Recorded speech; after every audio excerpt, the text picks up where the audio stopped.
ውድ ተመልካቾች ሰላም ጤና ይስጥልን። ከኢሳት ነጻ ህዝብ ሚዲያ ባሳለፍነው ሳምንት ወደ እናንተ ካደረስናቸው ዜናዎች መካከል አበይት የምንላቸውን መራርጠን በድጋሚ ወደ እናንተ የምናደርስበት ኢሳት ሳምንታዊ ነው ተጀመረ። ደረጀ ይልማ ነኝ።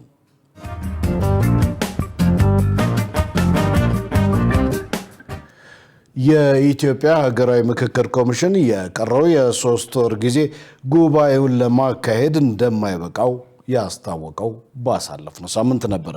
ኮሚሽኑ ይህንን ያስታወቀው የትግራይ ክልል አጀንዳ በትጥቅ ትግል ላይ ያሉ ኃይሎችና በምክክሩ ሂደት ያልተሳተፉ የፖለቲካ ፓርቲዎች አለመካተት ወሳኝ ቀሪ ተግባራት መሆናቸውን በማመን በመፍትሄው ላይ ከሃይማኖት ተቋማትና ከሲቪል ማህበረሰብ ጋር ባካሄደው የምክክር መድረክ ላይ ነው። መሳይ ገዛኸኝ ዝርዝር አላት። የኢትዮጵያ ሀገራዊ ምክክር ኮሚሽን የሰበሰበውን አጀንዳ በየመልኩ ቀርጾ ይፋ ማድረግና የምክክር ጉባኤን ለመጥራት ከጫፍ ላይ መድረሱን አስታውቋል። ሆኖም ወደዚህ ወሳኝ ምዕራፍ ለመሸጋገር የመጀመሪያው የትግራይ ክልል አጀንዳ ማሰባሰብ፣ በምክክሩ ከመሳተፍ የታቀቡ የፖለቲካ ፓርቲዎች ወደ ሂደቱ እንዲመጡ ለማድረግና በተለያዩ የሀገሪቱ አካባቢዎች በትጥቅ ትግል ውስጥ ያሉ ኃይሎች አጀንዳቸውን ወደ ምክክሩ እንዲያመጡ መከናወን ያሉባቸው ወሳኝና ቀሪ ተግባራት እንዳሉ ኮሚሽኑ ገልጿል። እነዚህን ተግባራት በማከናወን ከውጤት ለመድረስና ወደ ምክክር ጉባኤ ምዕራፍ ለመሸጋገር የሚደረገው ጥረት ከኮሚሽኑ በጊዜ የተገደበ እንቅስቃሴ ጋር ከፍተኛ ጫና አለው ሲል ኮሚሽኑ በዛሬው ዕለት አስታውቋል። ለዚህም ኮሚሽኑ የሃይማኖት ተቋማት ጉባኤና የሲቪል ማህበረሰብ ድርጅቶች መፍትሄ በማፍለቅ እንዲያግዙት የምክክር መድረክ አዘጋጅቶ ጥሪ አቅርቧል። ጥሪ የተደረገላቸው ተቋማት የመፍትሄ ሀሳብ ብቻም ሳይሆን በጋራ የሚፈጸሙ ጉዳዮች መኖራቸውን ውይይት መድረኩ ላይ አንስተዋል። እስከምንድን ነው ይሄ የሚጠበቀው ነው? አንድ ይሄ ነው ትልቁ ጥያቄ።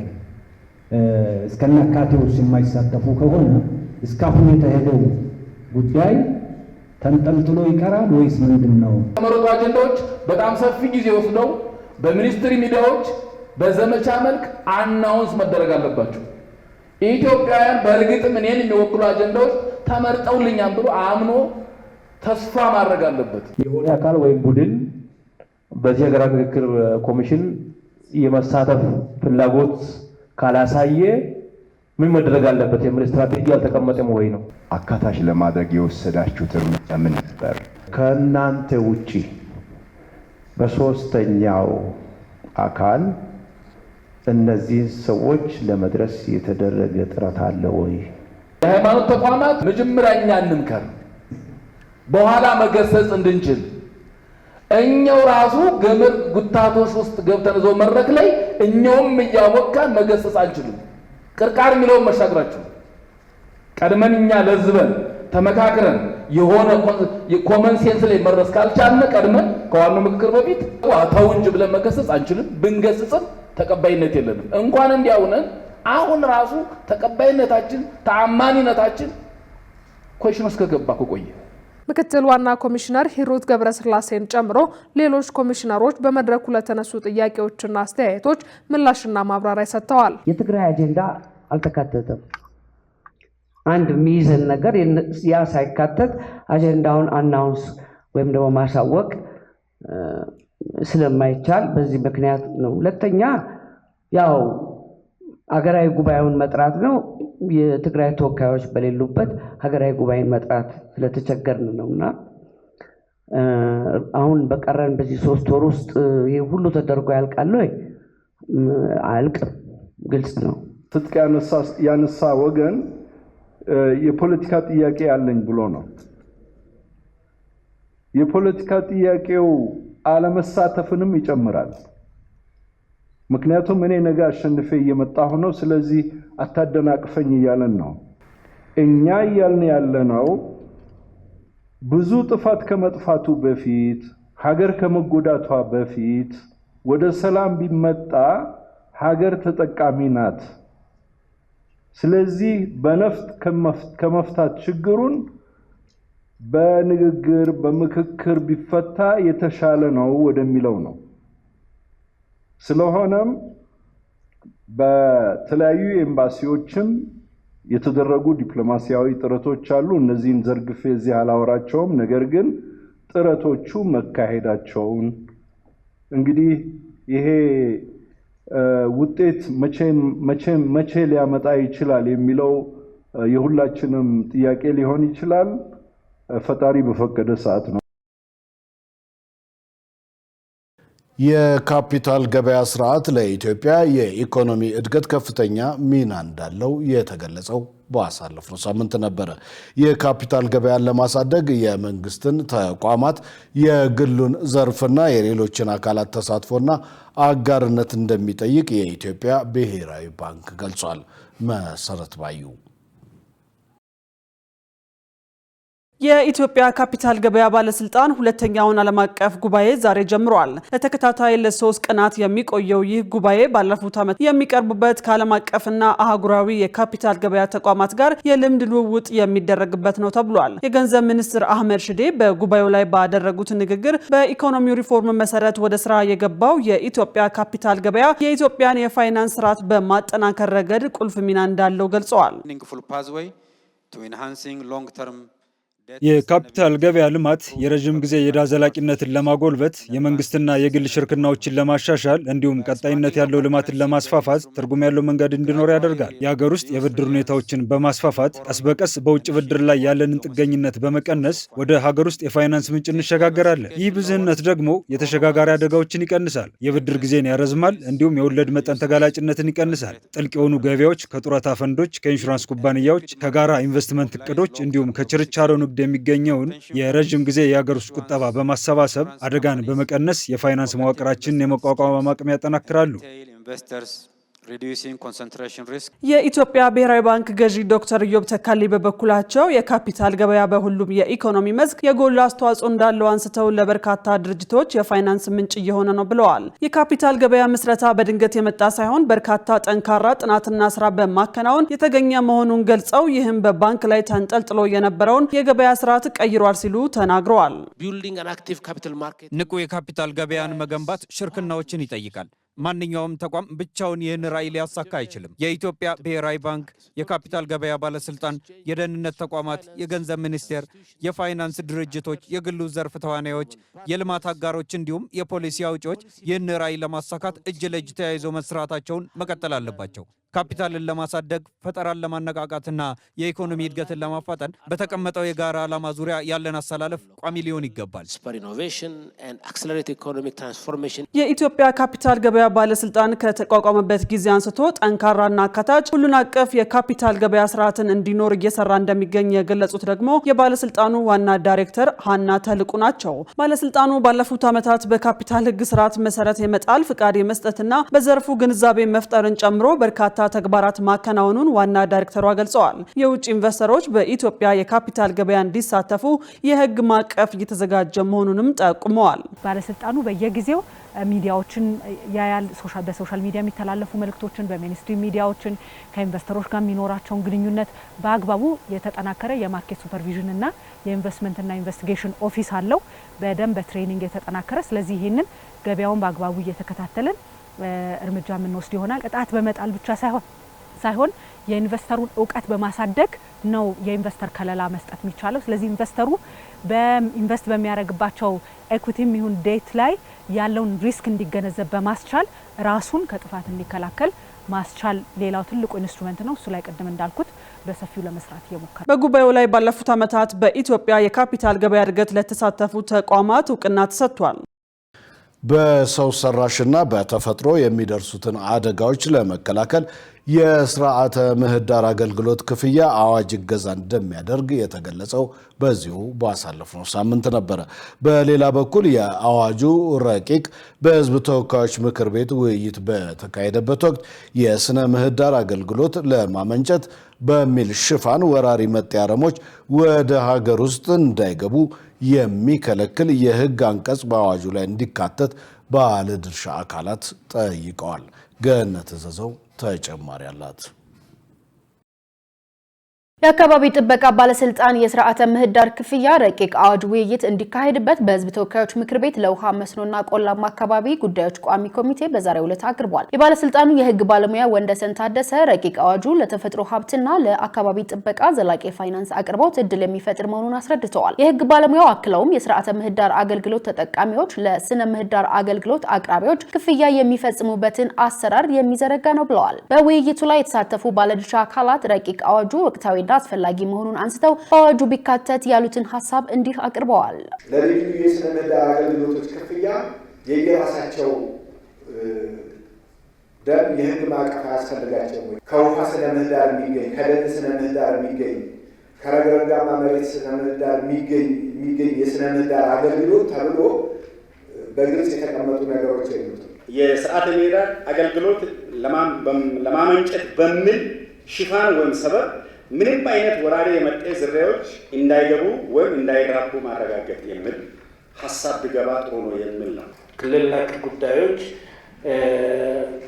የተነሳበት ሁኔታ አለ። ግን ወደ አዋጁ ውስጥ ስንገባ ክልል የሚለው ነገር ምንድን ነው ማንዴቱ ወይም ደግሞ ኃላፊነቱ የሚለው የባለስልጣኑን ኃላፊነት ሲያስቀምጥ የአደራዳሪውን ኃላፊነት ክልሎች ምን ሚና ሊጫወቱ ይችላሉ እዚህ ጋር የሚለው ነገር ያልተቀመጠ ስለሆነ የአካባቢው ማህበረሰብ መብትና ግዴታን ቢጨመርና ግልጽ በሆነ የፋይናንሻል ሜካኒዝሙ ምን መምሰል አለበት የሚለው ደግሞ ቦልቶ መታየት አለበት።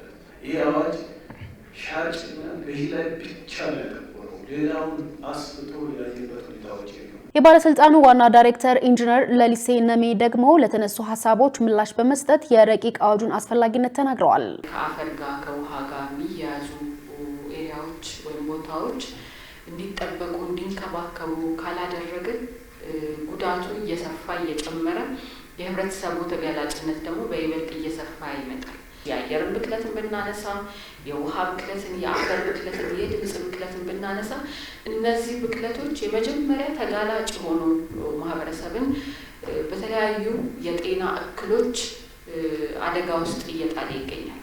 ሰው ሰራሽ ወይም ሰው ሰራሽ ካልሆኑ አደጋዎች እንዲጠበቅ ያስችላል። ጎርፍ፣ ከድርቅ፣ ከመሬት መንሸራተት አደጋ እንዲጠበቅ የሚያስችል ሁኔታን የሚፈጥር ነው ማለት ነው። መነሻቸው በአካባቢ ወይም በስነ ምህዳር ላይ የሚደርሱ ጉዳቶች ናቸው። የቋሚ ኮሚቴው ምክትል ሰብሳቢ ዶክተር አወቀ አምዛይ በበኩላቸው በረቂቅ አዋጁ በአንዳንድ አንቀጾች ላይ የተጠቀሱት የቃላት ትርጉሞች ተሻጋሪና ተዛማጅ ብሎም ግልጽ ሊሆኑ እንደሚገባ አሳስበዋል።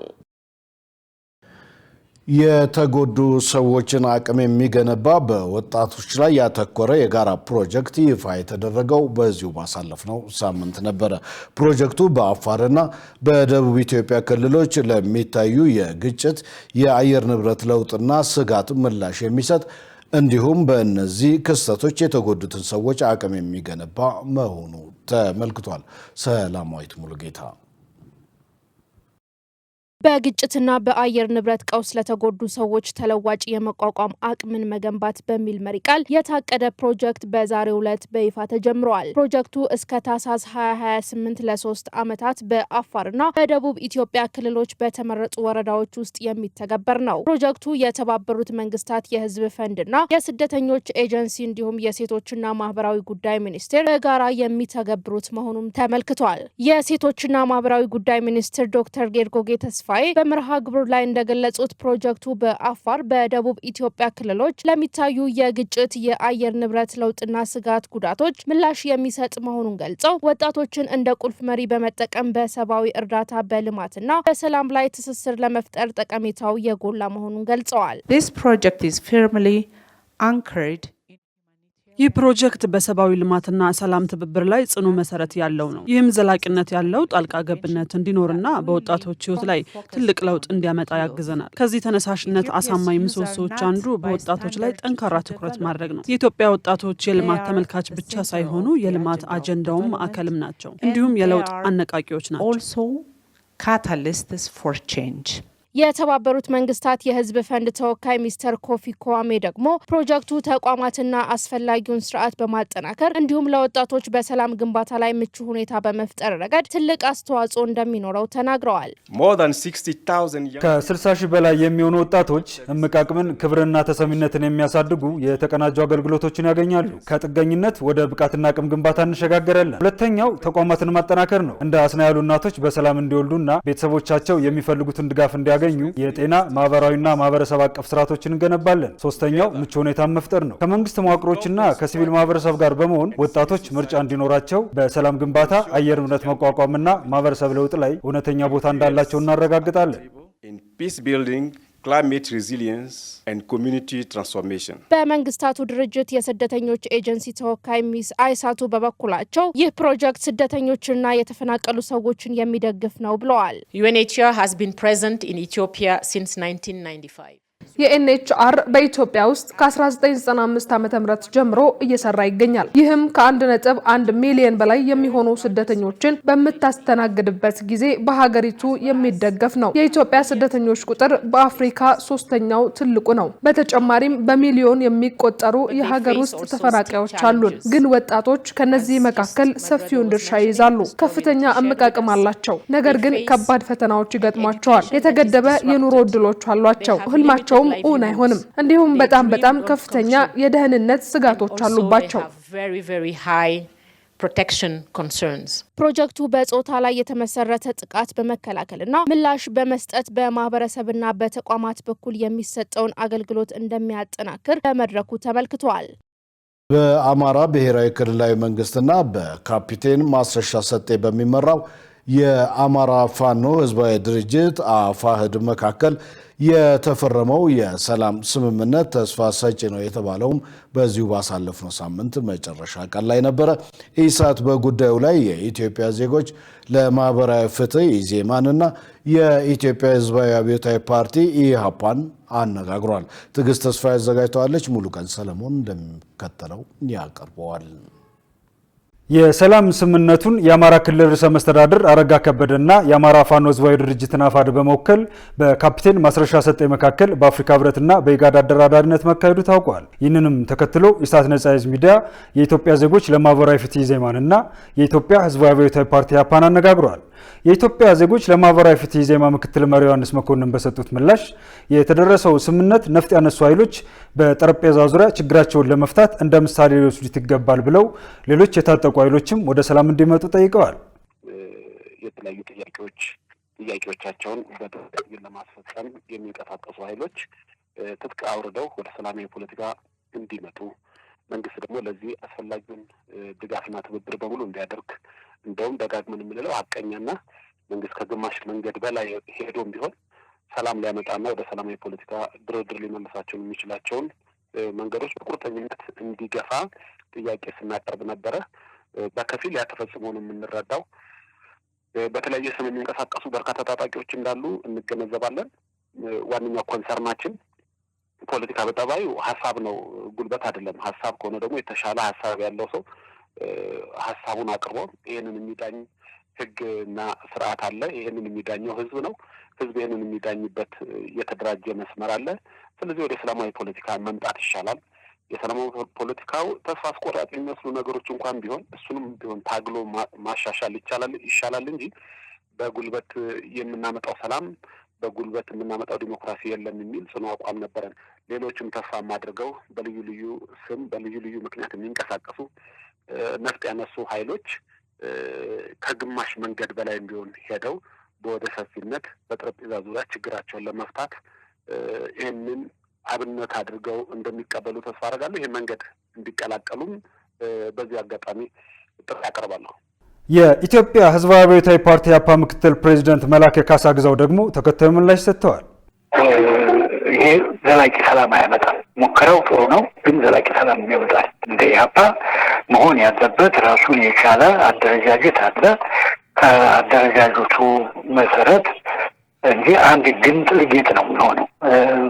ወደ ሰላም መግባቱ ጥሩ ነው፣ ይህንን አንቃወምም። ነገር ግን በዚህ አይነት መልክ አይደለም። ሁሉም ረገብ ብለው ሄዶ እርቅ ነው የሚመጣው። የፈለገው ነገር ይመጣ ወይ እርቅ ነው ወይ ደግሞ ጦርነቱ የሚደበደብበት ሁኔታ ስለሚሄድ ህዝብ ለምን ይሰጥ ያለዳው ምንድን ነኝ ብሎ ነው እንዲያው ያቤት ወደ ሳሳ ጎጆ ተቀምጦ ችግር በላው ላይ ይዞት እንደገና መልሶ ጦርነት በሽታ የተለያየ ነገር እየወረደበት የሚሰቃየው እሱን ሁሉም ቆም ብለው ሊያስቡበት ይገባል ነው የምንለው።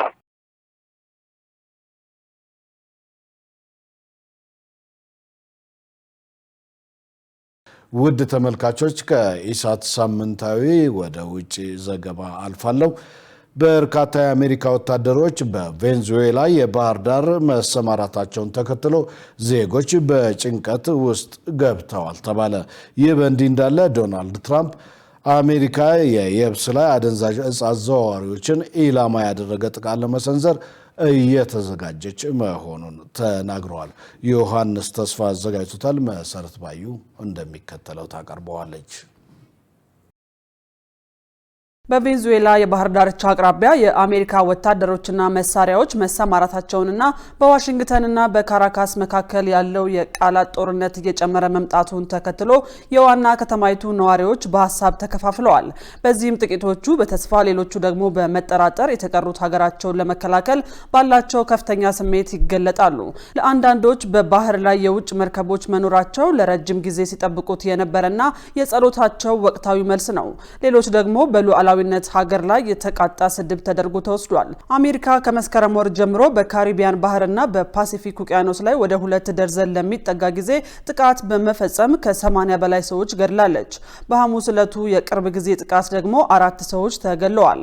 የዶናልድ ትራምፕ አስተዳደር በበኩሉ ኢላማ የተደረጉት ጀልባዎች አደንዛዥ እጽ ወይም አዘዋዋሪዎችን ይዘው እንደነበር ወይንም ወደ አሜሪካ እያመሩ እንደነበር ቢገልጹም ማስረጃ ግን አላቀረቡም። በተጨማሪም ለሚወሰደው እርምጃ ምንም አይነት ህጋዊ ማረጋገጫ አላቀረቡም። ይህንን ተከትሎ ባለሙያዎች ድርጊቱ ሁሉ ዓለም አቀፉን ህግ እየጣሰ ነው ይላሉ። ይህ በእንዲህ እንዳለ ትራምፕ አሜሪካ የየብስ ላይ አደንዛዥ እጽ አዘዋዋሪዎችን ኢላማ ያደረገ ጥቃት ለመሰንዘር እየተዘጋጀች መሆኑን ተናግረዋል። ይሁን እንጂ እቅዱ በቬንዙዌላ ላይ ቀጥተኛ ወታደራዊ ዘመቻ ሊኖር እንደሚችል ይጠቁማል እየተባለ ነው። በቬንዙዌላ ውስጥ ደግሞ አንዳንድ ዜጎች በፕሬዝዳንት ኒኮላስ ማዱሮ ላይ የአሜሪካ ግፊት ማየሉ ለሀገሪቱ መልካም አጋጣሚ እንደሆነ ያስባሉ። ማዱሮ በስልጣን ላይ የቆዩባቸው 12 ዓመታት በጥልቅ ኢኮኖሚና ማህበራዊ ቀውሶች እንዲሁም መንግስታቸው ከስልጣን ለማውረድ በተደጋጋሚ በተደረጉ የአሜሪካ ሙከራዎች የተሞሉ መሆናቸውን ደግሞ በምክንያትነት ያነሳሉ። ነገር ግን አብዛኞቹ ቬንዙዌላውያን ከጂኦፖለቲካ ይልቅ ዕለታዊ ህይወት፣ ዝቅተኛ ደሞዝና የዋጋ ግሽበት በእጅጉ ያሳስባቸዋል። እናም የአሜሪካን ግፊት ወይንም በሀገራቸው ላይ የሚደረገውን ጥቃት አይደግፉም። የሌላን ሀገር ወታደራዊ ጥቃት በተመለከተ 55 በመቶ የሚሆኑት ቬንዙዌላውያን ሲቃወሙት 23 በመቶ የሚሆኑት ደግሞ እንደሚደግፉ ተናግረዋል። ማዱሮ እየጨመረ ለመጣው ውጥረት በራሳቸው የኃይል ማሳያ ምላሽ ሰጥተዋል። ወታደሮችና የሚሊሻ አባላት ተንቀሳቅሰዋል። በካሪቢያን የባህር ዳርቻ ላይ የጸረ አየር መቃወሚያ ስርዓት ሞክረዋል። በተጨማሪ መንግስት ማንኛውም ሊፈጠር የሚችል የአሜሪካን እርምጃ ለመመከት ከፍተኛ ቁጥር ያላቸውን ወታደሮችና ሲቪሎች ለማሰማራት ማቀዱን አስታውቋል። ከወጣቱ ትውልድ አንዳንዶቹ አሜሪካ በቬንዙዌላ ላይ ያላት ፍላጎት በመሰረቱ ከሀገሪቱ የተፈጥሮ ሀብት ጋር የተያያዘ እንደሆነ ያምናሉ። ቬንዙዌላ የዓለማችንን ትልቁን የነዳጅ ክምችት የያዘች ሲሆን ይህም ከአሜሪካ ከሚገኘው በ5 እጥፍ ይበልጣል ተብሎ ይገመታል። እንዲሁም ከፍተኛ የተፈጥሮ ጋዝም አላት። ይህም የኃይል ዘርፉን ለዓለም አቀፍ ስትራቴጂካዊ ፍላጎት ማዕከል ያደርገዋል። ሀገሪቱ በወርቅ፣ በአልማዝ፣ በባውክሳይት፣ በብረት ማዕድንና እንደ ኮታልን ባሉ ብርቅዬ ማዕድናት የበለጸገች ስትሆን እነዚህም ለኤሌክትሮኒክስ፣ ለአቪዬሽን ቴክኖሎጂና ለዘመናዊ ማምረቻ አስፈላጊ የሆኑ ቁሶች ናቸው። ውድ ተመልካቾች ከኢሳት ሳምንታዊ የዕለቱ ዜና የእስካሁን ነበር። ከዜናው ጋር ደረጀ ይልማ አብሬያችሁ ቆይቻለሁ። ከቀሪ ኢሳት ዝግጅቶች ጋር ሰናይ ጊዜ